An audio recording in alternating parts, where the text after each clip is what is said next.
Good afternoon, and thank you for taking time away from your families and businesses to join us for this Epic Insight.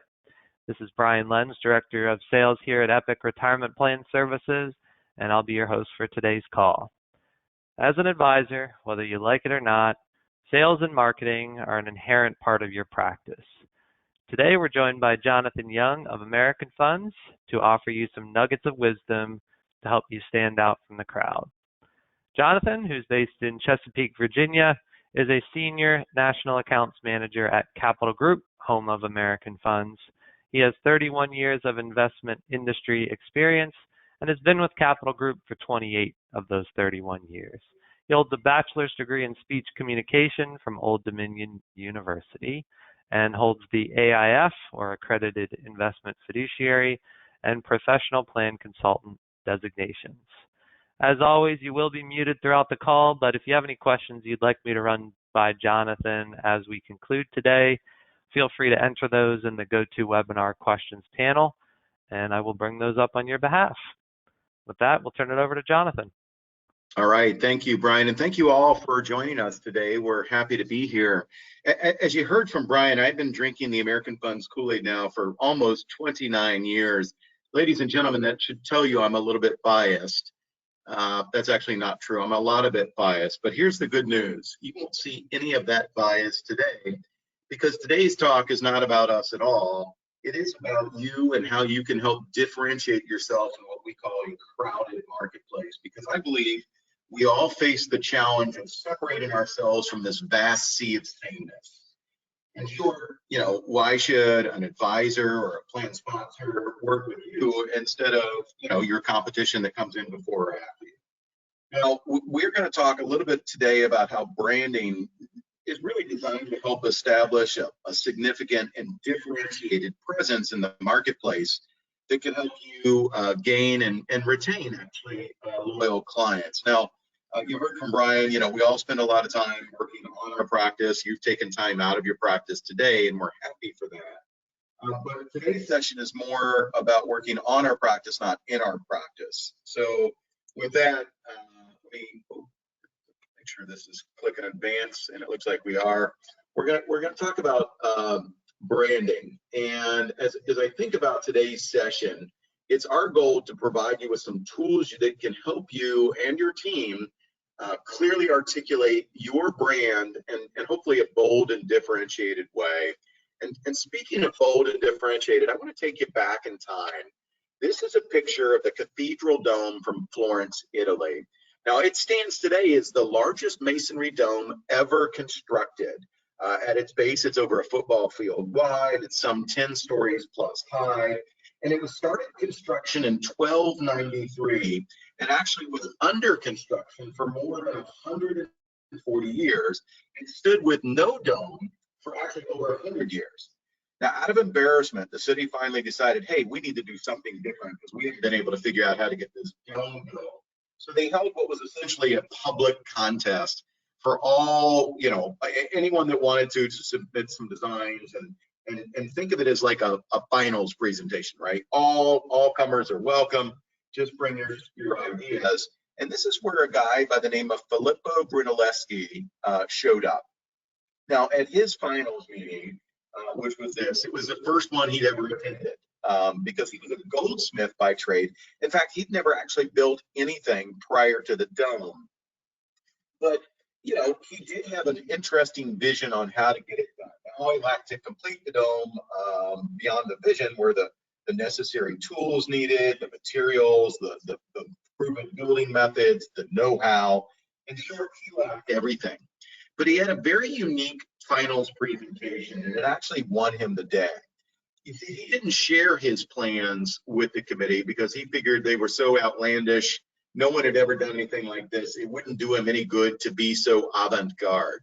Instead, what he did is he challenged the committee in a way that was really unique. He got their attention. He asked them to get an egg to stand up on their table. Now, none of them could get the egg to stand on the table.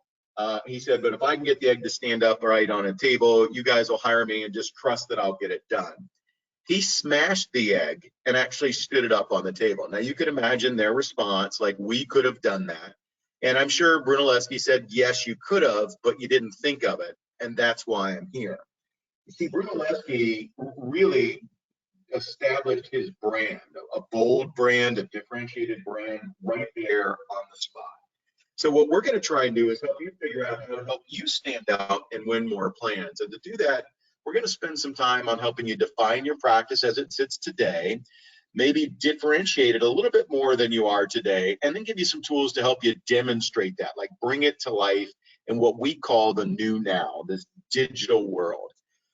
There was a study done by Bank of New York Mellon back in 2018, and they surveyed investors. Now, to be fair, these weren't retirement plan sponsors, but they were investors, and they were high net worth investors. And they believe that 63% of them said, hey, everybody says and does the same thing when it comes to financial services. We're all alike. We're cookie cutters. We all just say and do the same thing. And that's the challenge we face, right? Like, how do we stand out? And I believe this is why defining your brand is so critical, and maybe the first step needed in kind of breaking through that noise. And I believe this is why differentiating your brand is so important today. And I would argue today, perhaps more than ever before, because of the crowded marketplace for sure, but because of the digital marketplace that is even more crowded. So as you look at this young lady, let's just imagine she's shopping online. And brand equity, the marketers tell us, is this intangible value that clients place on goods and services we would offer. In short, on your practice, right, as it relates to us.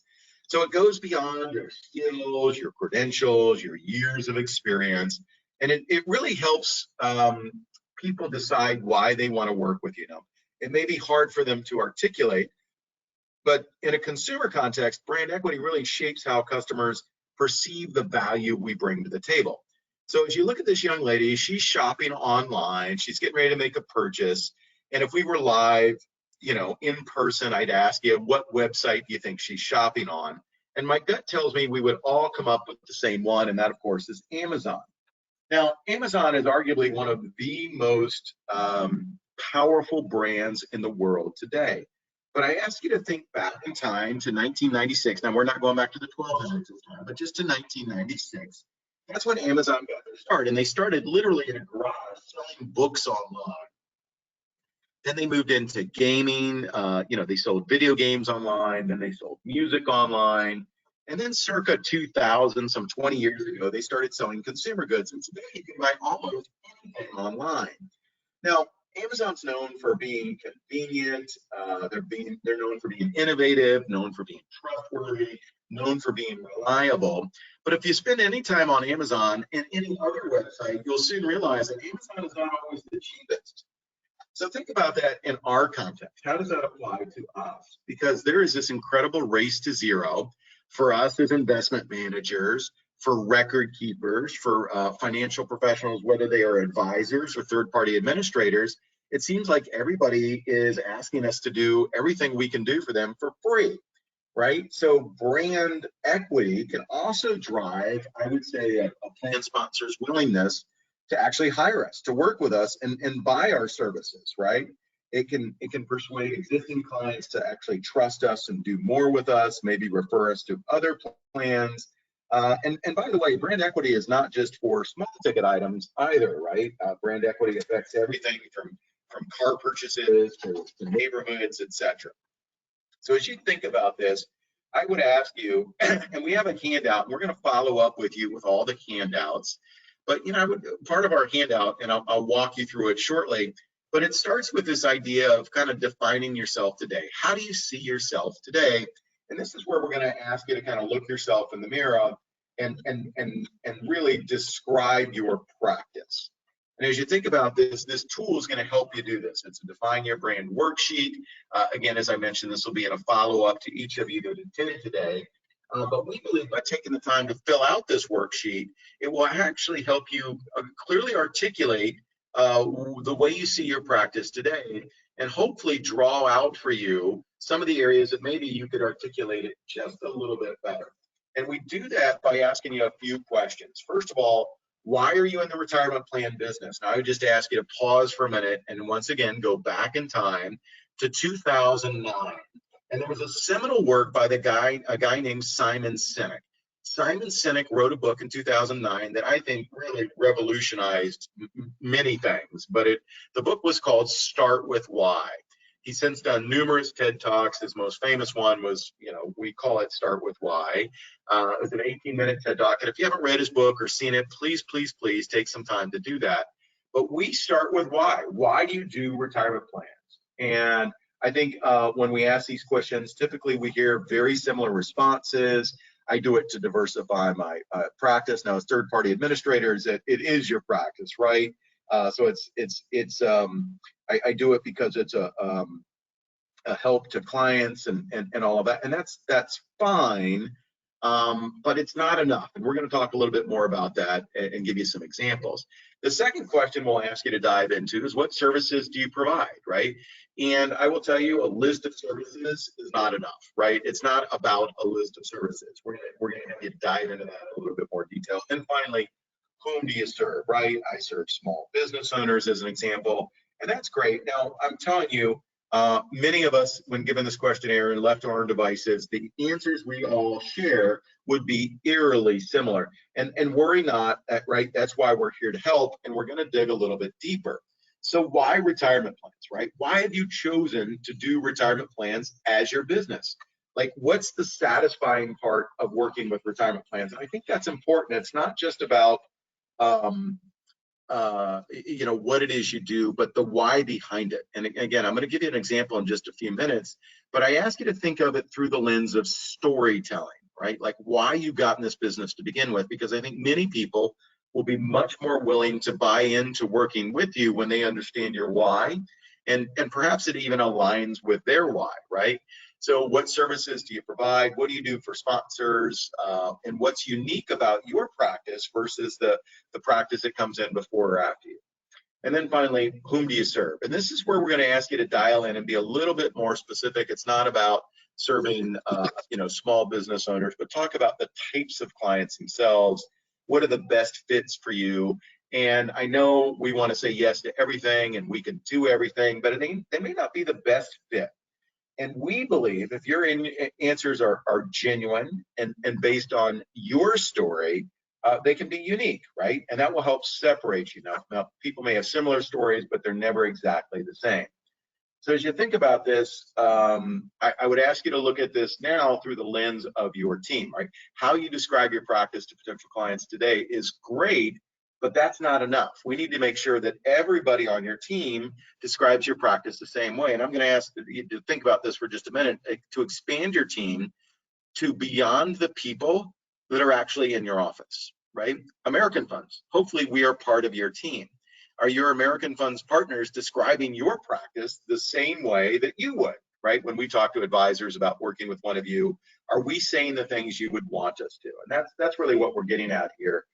Describing the value that your practice provides is important, but making sure everybody on your team is singing from the same sheet of music may be very much more important, because if there are any contradictory viewpoints there, that could cause some problems, right? And I remind you that some 80% of all client interactions happen with our teammates, not always with us. And what often happens is if there's any lack of unified messaging from a team perspective, it can lead to confusion, right? And confusion doesn't help us win more clients or win more clients. That's really what we're trying to avoid. So if you think about this guy right here, what differentiates him from his competitors? Very simple, very easy. You know exactly what he sells, right? Burgers, burritos, and crepes. I wish we'd done something different. Maybe 3 Bs perhaps, but regardless, that's what we did. And there's no fluff here. There's no complicated language. It's very simple. And I think there's a lesson here. And if you read some of the articles coming out today, there's a lot of talk about the language in our industry and how we oftentimes lose clients and prospects by not being clear and concise in our language. So I would encourage you to think about 3 things with regard to language. You want to be very specific. You want to be very jargon-free, and I'm going to say this, you want to be positive, right? There are enough Eeyores in the world today. You can't turn on the TV or any type of media without being overwhelmed with doom and gloom and all that's wrong with our industry, all that's wrong with our country, all that's wrong with the world. We don't need any more of that in our lives. I'm going to challenge you to be positive, and instead of being an Eeyore, consider being a Tigger. I know that may sound a little crazy, but we really think it can help. So when you think about what differentiates you from your competition, because in theory, most of your competitors can offer the exact same services you can. So what are you doing differently to connect with clients today, right? How are you communicating that to the market? Now, you know you're different. I imagine your American Funds team knows you're different, but do your clients and prospects really know that? Do they understand that? Now, we've all seen, certainly over the last 18 months, how the value of digital messaging has changed almost overnight, right? And we're going to spend a couple minutes talking about digital branding, but I'm just going to remind you, hey, whatever the rules of engagement are with your firms, make sure and follow them, because we can't keep up with all of them. But it's important that we get social media right. Now, I'm a little old school, but I'm told that this World Wide Web thing and social media are actually here to stay. And our friends from Putnam actually did a survey last year and found that financial professionals' engagement with social media has changed dramatically and continues to climb. As a matter of fact, as you see here, 85% named LinkedIn as their primary social network for business, right? No surprise. 74% though said that they were using social media to initiate a new relationship or onboard new clients from February of 2020, right? Now, they also say that social media, 92%, has actually changed the client relationship. So what does all of that mean? This comes to us from 401k Marketing. It was a social media blog, but social media is no longer optional. It's required, right? A professional looking LinkedIn profile can go a long way, but it's only the first step.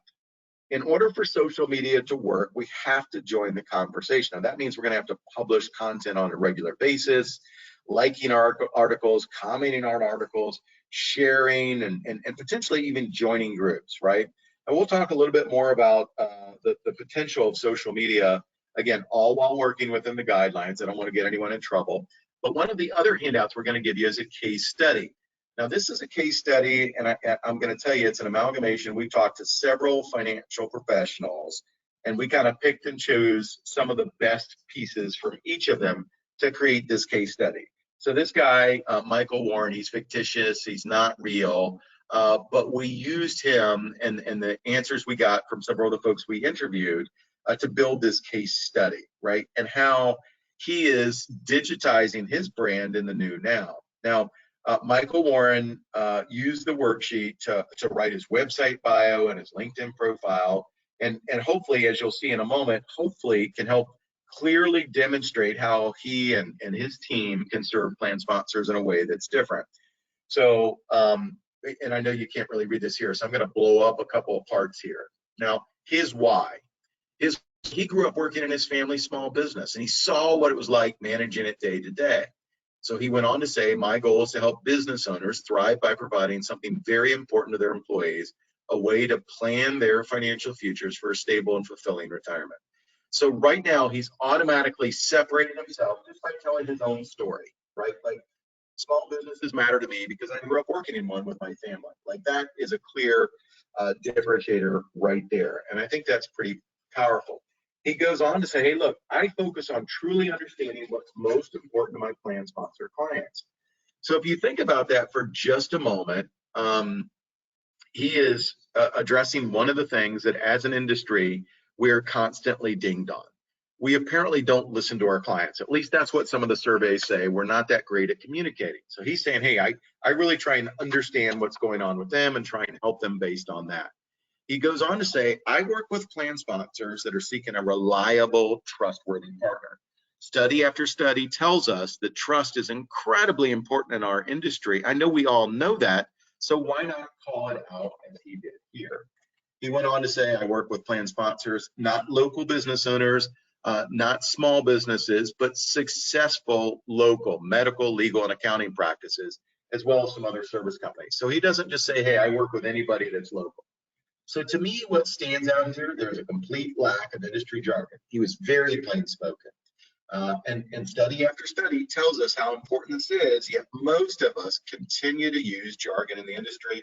If you want to read anything further on that, there's great work by Michael Vinslansky and his team. They've done great work on that. Our friends from Invesco have some wonderful articles on that. So if you're interested, take a look there. Now, on the back of this worksheet, you're going to see how he uses his personal story, and he gets specific about clients and highlights his team in both his website bio and his LinkedIn profile. Again, I realize you can't read it here, but we're going to be following up with you, so worry not. You will get these in writing, but the bio is much more formal. The website bio, it's written in third person, right? The social media, the LinkedIn profile is much more casual. It's written in first person, but he does talk specifically about his team, about the types of clients, and his personal story. So let's take a look at another example. Now, this one is a little closer to home for me. This is a guy I interviewed, and it's not actually him. This is a stock photo, but you get my point. And this guy had started his business in the 80s, as I did, as a stockbroker back then, and had a successful practice and built a wealth management practice based on being really good at picking stocks, bonds, and mutual funds. He thought he was really good at picking those things. And then 2008-9 came along. Again, the Great Recession. It kind of leveled the playing field for all of us. And he recognized that his business was suffering, as it was for virtually all of us in the industry. And what he found out is that a couple of his clients actually helped propel or sustain his business, and they were his retirement plan clients. Now, he found that out because his home office brought this up to him. And the reason retirement plan clients were so helpful is because, unlike retail clients, the checks kept coming in, right? They kept coming in every other week. Payroll hit and the deferrals hit. So, he didn't really recognize that. He would have told us, any of us that talked to him, hey, I don't do retirement plans, but he had, I think it was 3 or 4 on the books at that time. Now, his home office came to him, like many broker dealers did, and said, hey, retirement plans are important. They're incredibly good for businesses today. We're going to encourage you to do more. We went to him. I'm sure you went to him. Every record keeper that had any connection with him went to him and said, hey, we'd like you to do more retirement plans. They can help your business. And he actually went to a business coach and got some information. But it was really interesting because this guy who said he did no retirement plans had a few retirement plans and recognized that he should do more. So he went to this business coach, and they gave him one question. They said, I want you to go to all your top clients on the well side, and I want you to go to all of your retirement plan clients and ask them one question. And the question was simply this: what do you value most about our relationship? Now, he was sure, as I'm guessing I was all those years ago, that clients would have come to me and said, oh, I really value how you pick good stocks and bonds and mutual funds for us. But what he found is that wasn't the case at all. As a matter of fact, the most important thing that he heard from his clients was that he made their lives easier and they trusted him. Now, on the retirement plan side, they were very specific, and they said, you help me manage something that's incredibly important to my employees that I can't do on my own. So again, what we do matters, and they can't do it without us. So what did he do next? He built a new approach to grow his business. He built a marketing messaging strategy that emphasized trust, not results. Because before, anytime he was talking to clients, he was talking about what a great stockbroker he was. And I know that sounds silly, but for those of us that have been around a while, that's kind of how we grew up. He overhauled his marketing to make it, consistent with that messaging. And he started to lean into the retirement plan business, which happened to be pretty good for us. And last year, when we interviewed him, he'd grown from 3 or 4 plans to 10 retirement plans, and is continuing to grow his retirement practice. Now, he went on to very specifically enhance his the client experience, is probably the best way of saying it. He focused on plan sponsors, and he talked to them about making their lives easier. He talked to them about being focused on helping them help their employees, participants to us, by focusing on outcomes. Now, what was the result? He won more plans, he kept plans, and it also rippled over to his wealth business. Now, again, I would just suggest the same thing can come from us. So the key here to understanding your brand differentiation is to really hear from our clients what matters most to them. Now I'm gonna go back for a second to Amazon. Now, very few companies in the world can rival Amazon's brand. Now, if you think about who's the best in the industry at garnering insights from their customers, it's Amazon, whether you know it or not, right? They have quantum computers, they have algorithms for days. I couldn't even tell you all of the things they have to get information on us. But every time I open up Amazon, there's a list of things, A, that I've looked at in the past, but B, things that they think I might find interesting. And strangely enough, most of the things they picture, I'm like, oh, that's pretty cool. So they have figured me out. Now, in our industry, we don't have any of that, right? But what we do have that, quite candidly, Amazon does not have is relationships. And that's where we're going to suggest you take advantage of, right? To help understand your brand differentiation, we're going to suggest you go talk to your clients. We're going to suggest you talk to your new clients and you basically survey them. You go to your new clients and you say, hey, who else did you consider and why did you choose us, right? What did you get from your meetings? How did we win the day? Because you may be surprised to find why they picked you. Then you can go to your long-term clients and you can say, hey, why do you continue to stay with us? What is it you value most about working with me and my team? And I think you will be, again, surprised by what you find. Now, this next one is a little bit more tricky. This is former clients. Now, it may be former clients, and I may suggest it may be even plans you lost. Going to them and asking them why you didn't choose us or why you left and who did you choose, where did you go, and what is it that they offer that we did not. Now, this is hard. I'm going to tell you right now, it's hard. And I'm guessing that some of you are putting your shields up right now. Oh, this is too much work. I don't want to do that. I'm not going to get anything. And it is a difficult task. But we are recommending it because we have seen the practices that do this actually garner a lot. It yields results that otherwise we would not get, insights that we would not get without asking the question. And those insights, we believe, can help you actually build your practice, right? And I know this is crazy, but you may actually win some of those clients back. Now, knowing how difficult this is, but let's not forget rewarding, because it is rewarding to do this. These conversations are challenging, yes, but we've created a simple tool to help you with that. And again, it just kind of helps you shape those conversations. But I would challenge you, it doesn't have to be a one and done thing. You can talk to your clients continually about this, right? Gaining insight into your practice. And I believe you'll learn more each time you engage with clients. Now, once you're actually armed with these insights, it can help you rebuild or reinforce the brand messaging you want. So ultimately, what we want you to do, and I'm going to ask you to think about like your elevator pitch, right? How do you define your brand? Think of 2, 3, 4 sentences, right? Why, what, and whom. Now, you want to think about this in a conversational tone, because you would have this conversation again, that kind of that elevator pitch, right? Once you've done that, your why, what, and whom, you're going to go a step further, and you want to capture the essence of your brand. And again, just a couple of sentences. Write it down, practice saying it out loud, make sure it sounds good when you say it, it doesn't just look good when you read it. And then finally, once you feel like you've had it honed in, it's time to go back to your team. Review the statement with your team and make sure everyone is aligned on how you describe the value that you offer to plan sponsors and advisors and working with them. And again, all of this can be incredibly helpful, and worry not, we're here to help if you have challenges along the way. So from here, let's kind of start to wrap up and land the plane. Then we'll open it up to your questions. The final handout we'll give you is a workshop checklist, right? Now on this checklist, we're going to go through basically everything we talked about to help you get this right. Now, we believe in the power of checklists. In case you couldn't tell, I like reading. I think there's some great books out there. And there was another great book written in 2009 entitled The Checklist Manifesto. Now, it was written by a surgeon named Atul Gawande. In this book, he talked about how checklists literally can save lives. Now, that was in surgery and it was in flight.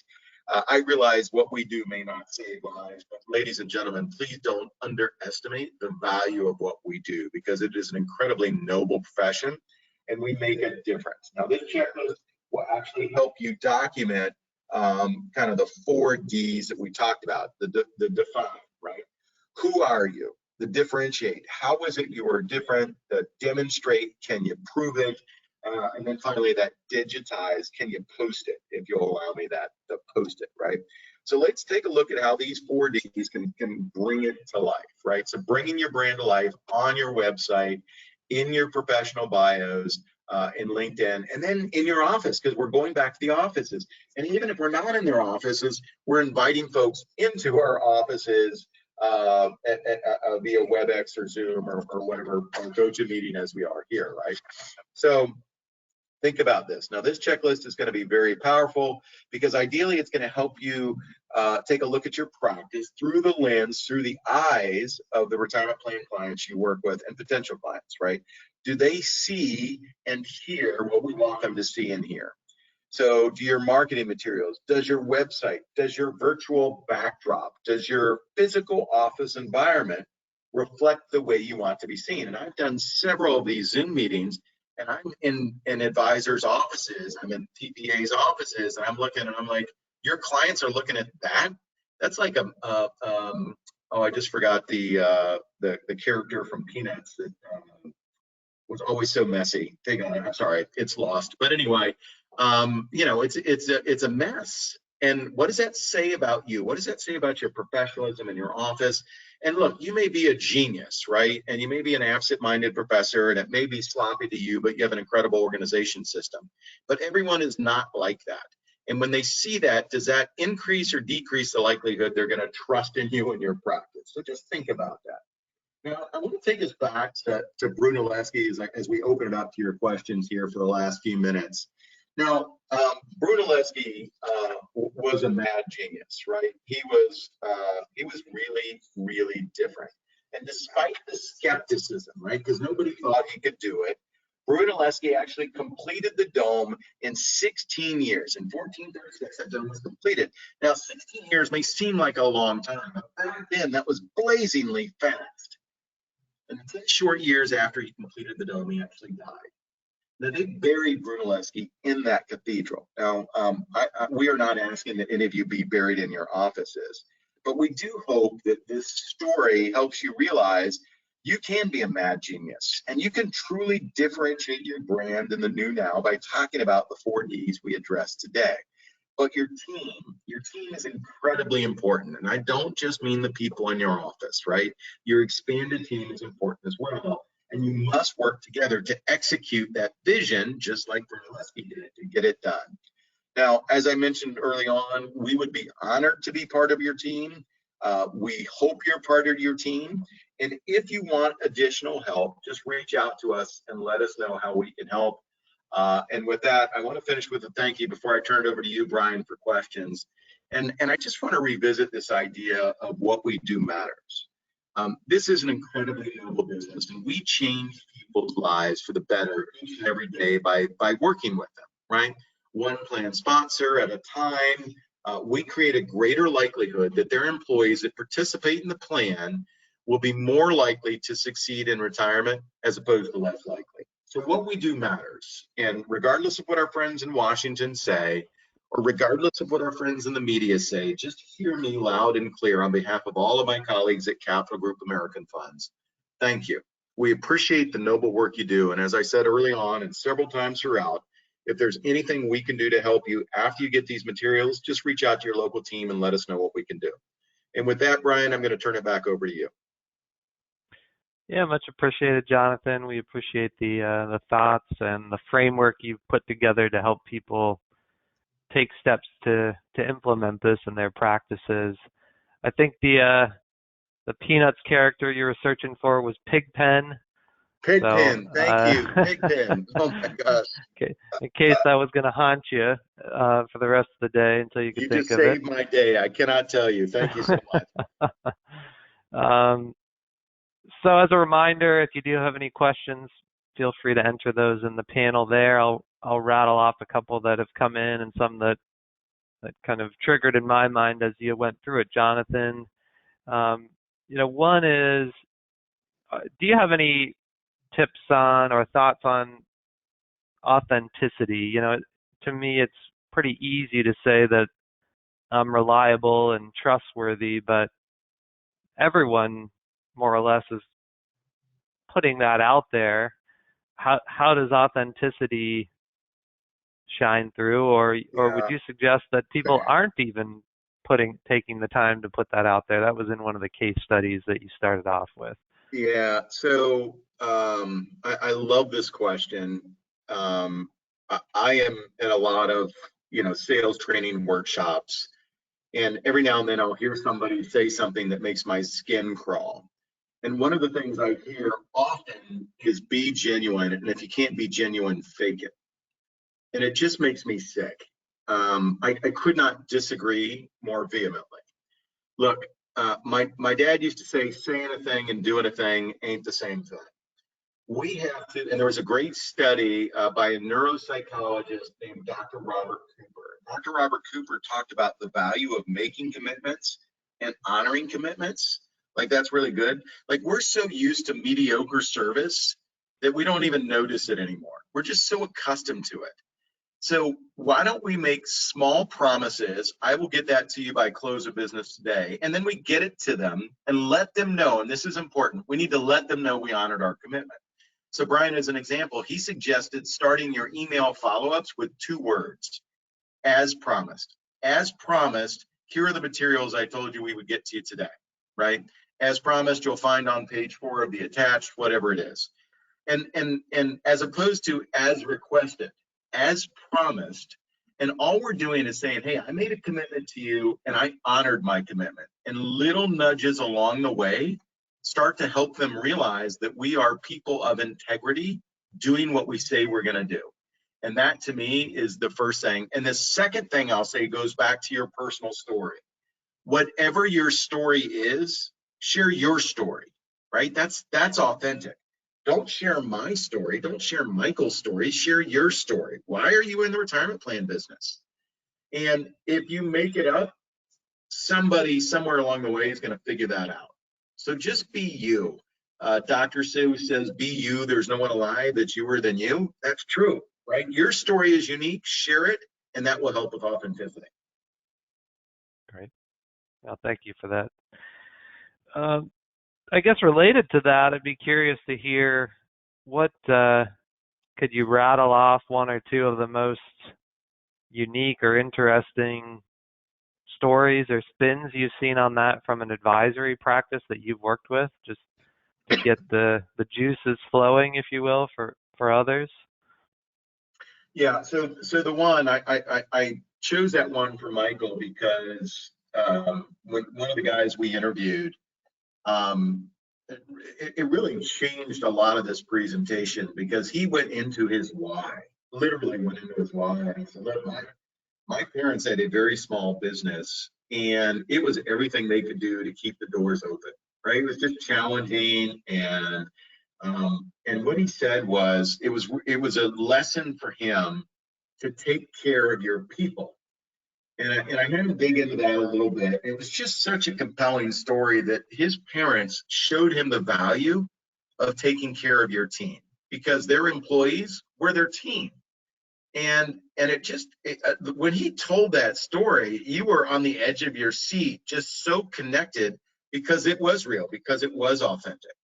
And then the second thing I'll share is one of the other practices we talked about the types of clients they work with, but they talked about how they solve specific needs for different types of clients, right? So you think about certain businesses that have higher turnover and how they help solve for that. Certain businesses that have younger demographics or older demographics, and they were very specific in those examples and brought them to life. And there was one practice we talked to where they had car dealerships and they actually advertise in car dealership magazines. There's like a magazine network for car dealerships around the globe or around the country. And they're actually advertising in those magazines. And I was like, I never would have thought of that. And, we spend so much time talking to retirement plan advisors, professionals that are dabblers. They have a few plans, maybe they want to do more, and they basically will take any plan that comes their way. And this practice said, you know what, we actually got rid of plans that didn't fit the mold. We found that by specializing in car dealerships, or dental practices or attorneys' offices or engineering companies or architecture companies, whatever the story is, that they were actually able to help their clients more and connect more, right? Like, it's not like, hey, we work with companies of your size. We have 22 car dealerships we work with. Wow, that's different than we work with 22 small businesses. It's just different. And so again, very authentic, very real, and tangible, right? Saying a thing and doing a thing. They could back it up because it was real.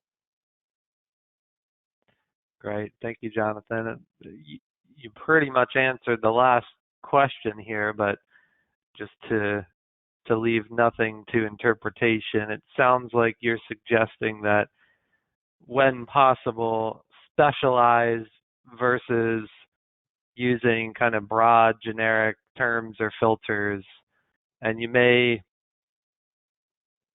maybe whittle your audience down a little bit, but you're going to have more success by honing in and specializing versus just generically, broadly broadcasting. So it's easy to say, it's really hard to do. And I recognize that.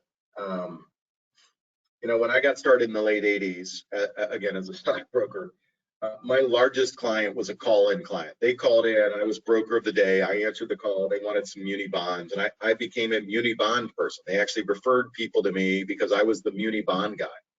I was 21 years old, 22 years old, whatever it was. I didn't know anything about anything, but I became the muni bond person. And I actually sold more muni bonds than senior people in the office because people started thinking of me as the muni bond person. Now, I made no money on it, by the way. It was not a successful practice. But that was kind of an interesting lesson. And as I went through this, some of these interviews, I kind of looked back on that and said, wow, that could have turned into something if I could have found a way to be efficient and make money out of it. But I think there is value in specialization. And I would just ask you to think about the doctors' practices out there that specialize, the attorneys' practices that specialize, the wealth practices that specialized, right? And yeah, there are a lot of high net worth practices out there, but those that specialize tend to do better. And if you can get to a point where you can start saying no, and you can get to a point where you can start giving away clients, think about the power that gives your practice and the freedom that gives your practice to specialize working with companies you actually love working with, types of plan additions that you like working with. So I don't know. I think it's really cool if you can get to that point, but I recognize it's hard, right? Your practice has to be at a point where you can afford to say no. Your practice has to be at a point where you can afford to give away clients. And that's challenging. But you may reap some benefits. You may find some folks that you can, swap plans with. I don't want these, but I'll take your architecture firms. Great. I'll trade your 3 dental practices for 2 architecture. And I know this is comical at this point, but you get the point. If you get to a point where you can say no, and you get to a point where you can shed some clients, specialization can be incredibly powerful and can actually help you nationally. Great. Well, thanks again, Jonathan and Capital Group. And of course, thank you all for joining us for this Epic Insight webinar. As a reminder, we will certainly share a copy of the slides and a recording of the session, and we'll make sure that we get in your hands all of the resources that Jonathan described on the call as well. And most importantly, we wish you safety and health as you support your families, colleagues, and clients. And as always, don't hesitate to contact us if there's anything Epic RPS can do to support you. Thanks again, all, and have a great afternoon and evening. Thanks, everyone.